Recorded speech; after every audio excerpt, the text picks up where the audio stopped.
from Studio 7, 30 Minutes Theatre.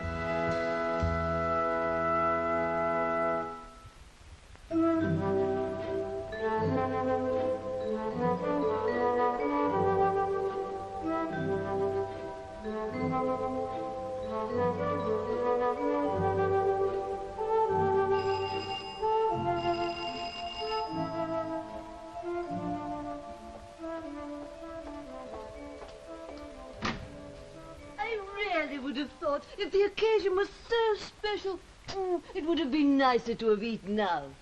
Oh, a cold buffet, really. We wanted to talk to you in privacy, Ella. It had to be heard, you see. We could hardly expect Mrs. Harrison to entertain us. Hardly. We could hardly have the discussion we are about to have. We are to have a discussion. Sherry? Oh, please. The situation is quite out of control, Ella. I didn't even know that you knew each other. Well, I've seen you out with Edwin. And I've seen you out with Arthur. So, you've been meeting behind my back. How long has this been going on? About 5 months. We spent many a long hour talking about you, Ella. So we thought if we all three met... To thrash it out, once and for all. But what is there to thrash out? The proprieties of the situation to begin with. Yes, we're not only thinking of ourselves. But also of Mr. Parker. But Mr. Parker is perfectly happy with the situation.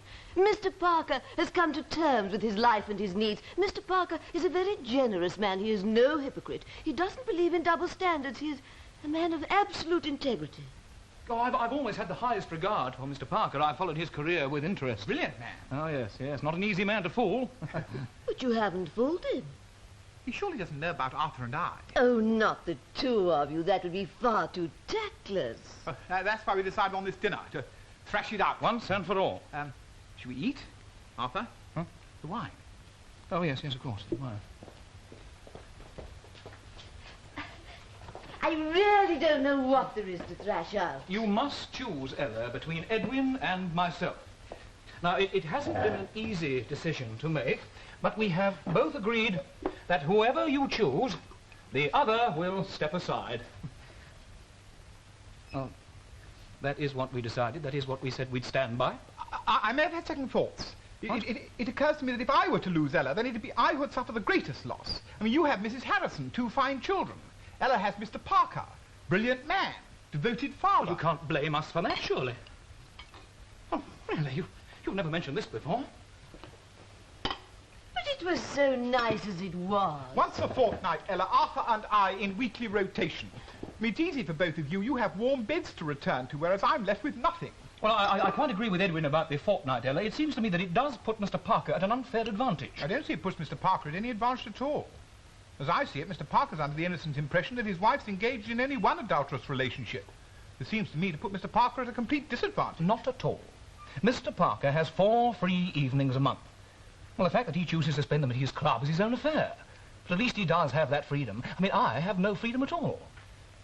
On the 1st and 3rd Friday of the month, you spend the evening with Ella.